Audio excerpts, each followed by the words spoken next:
যখন মানুষেরা দৌড়াইতে থাকবে, আল্লাহর পাগলেরা আল্লাহর দিকে দৌড়ায়, আল্লাহ রাব্বুল আলামিন বলবেন আশিকেরা আসো আমার কাছে আসো, আজকের আমি আর তোমাদেরকে ঠগাবো না। দুনিয়ার মধ্যে তোমাদের জন্য যা কিছু আমি বলেছিলাম, যা কিছু ওয়াদা করেছিলাম, আসো আমার কাছে আসো।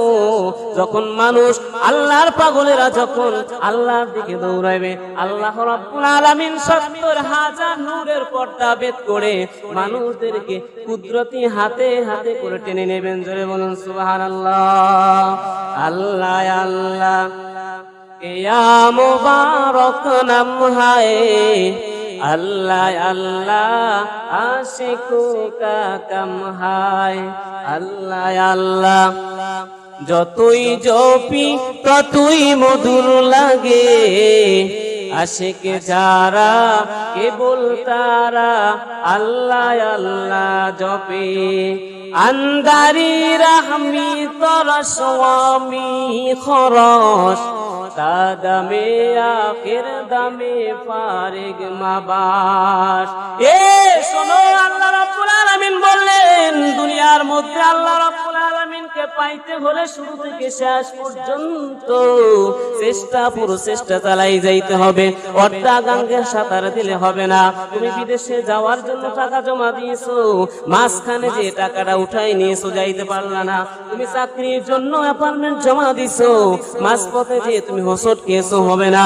আল্লাহ রাব্বুল আলামিন বললেন যে আল্লাহকে পাইতে হলে শুরু থেকে শেষ পর্যন্ত পুরো চেষ্টা চালাই যাইতে হবে, তাহলে তুমি একদিন আল্লাহ রাব্বুল আলামিনকে পেয়ে যাবে। কথা বলেন ঠিক কিনা? জোরে বলেন ঠিক কিনা? আল্লাহকে পাইতে হলে আল্লাহর যত হুকুম আছে সমস্ত হুকুমগুলি আপনার পালন করতে হবে। আপনি কিছু পালন করলেন না, সেটা তার আল্লাহকে পাইলেন না। কথা বলেন ঠিক কিনা? এমনও আছে, মনে করেন যে কিছু মানুষ ফরজ কাজ করে, সুন্নাত আদায় করে না।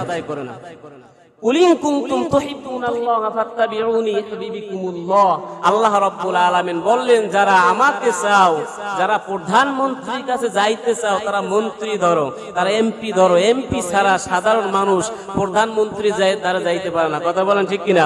আপনি আর আমি কি পারবো যে ডক্টর ইউনূসের কাছে যাইতে? পারবো কিনা? পারবো না, জীবনেও না। হয়তো আপনার লেজ ধরতে হবে, যে কোনো একজনের পিছন ধরতে হবে। এই পিছন ধরা ছাড়া আপনি কোনোদিন ওই সিংহাসনের জায়গায় যাই দাঁড়িয়ে কথা বলতে পারবেন না। আল্লাহ আপনাকে কত সুন্দর বুঝাই দিয়েছেন যে ফাত্তাবিউনি, আমার নবীর ইত্তেবা পালন করো। আমার নবীর ইত্তেবা পালন করলি আল্লাহু গফুরুর রহিম, আমি তোমাদেরকে ক্ষমা করে দিব। আমার নবীর সুন্নাত মোবারক আদায় করো। আল্লাহ নবীর যত হুকুম আছে এই সব হুকুমগুলি আমার নবী থেকে, নিজের থেকে কিছু নাই, সব কিছু আমি আল্লাহ ওহী পাঠাইছি, আল্লাহ নবীর মাধ্যমে তোমাকে জানাইছি। তুমি মনে করো না যে আল্লাহ নবী বানাই তোমাকে বলছে, না। আল্লাহর যত নবীর হুকুম আছে এই হুকুমগুলি আমার, হয়তো আমি নবীর মাধ্যমে বলছি। জোরে বলুন সুবহানাল্লাহ। আরো জোরে বলুন না সুবহানাল্লাহ।